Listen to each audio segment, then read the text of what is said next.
महाराष्ट्र में स्थित मुगल शासक औरंगजेब की कब्र पर बुलडोजर एक्शन की मांग उठाई गई है। अब जब औरंगजेब की कब्र पर बुलडोजर का साया मंडराता दिख रहा है तो उनकी विचारधारा के समर्थक में खलबली मच गई है। औरंगजेब की शान में कसीदे पढ़ने वाले AIM चीफ असदुद्दीन ओवैसी अब छत्रपति शिवाजी महाराज का यशोगान कर रहे हैं। मराठाओं पर औरंगजेब के जुल्म का हिसाब क्या बुलडोजर बराबर करेगा? क्या छत्रपति संभाजी महाराज के साथ की गई औरंगजेब की क्रूरता का बदला उसकी कब्र पर बुलडोजर चलाकर लिया जाएगा? यह चर्चा महाराष्ट्र की हर गली कूचे में हो रही है और ऐसा यूं ही नहीं हो रहा है। छत्रपति शिवाजी महाराज के बेटे संभाजी महाराज पर बनी फिल्म छावा के जरिए औरंगजेब की क्रूरता के बारे में पूरा हिंदुस्तान जान रहा है। न सिर्फ जान रहा है बल्कि अब उसकी निशानियों को नेस्तनाबूद करने की मांग भी कर रहा है।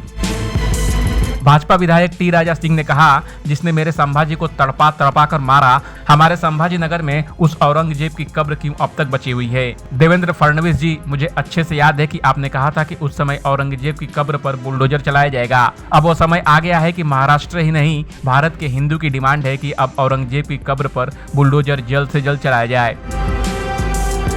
महाराष्ट्र चुनाव में औरंगजेब का मुद्दा जोर शोर से उठा था तो 2022 में असदुद्दीन ओवैसी और भाई अकबरुद्दीन ओवैसी ने चादर और फूल चढ़ाए थे। ऐसे में जब महाराष्ट्र चुनाव में 16 सीटों पर ओवैसी की पार्टी ने ताल ठोकी थी तो बीजेपी ने औरंगजेब के बहाने ओवैसी को घेर लिया था। अब उसी बहाने बीजेपी नेता टी राजा ने औरंगजेब की कब्र पर बुलडोजर चलाने की मांग की है।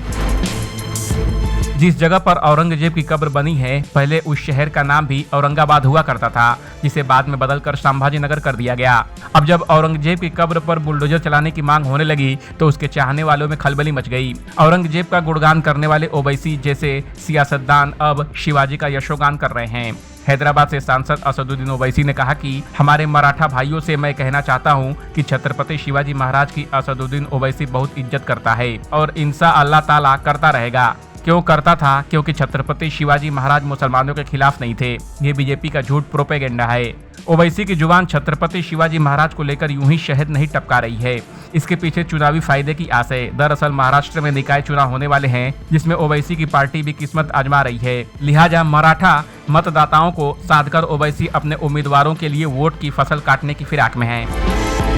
इस अपडेट पर आपका क्या कहना है? कमेंट कर हमें जरूर बताएं। बॉलीवुड और एंटरटेनमेंट की खबरों के लिए देखते रहिए ABP एंटरटेनमेंट।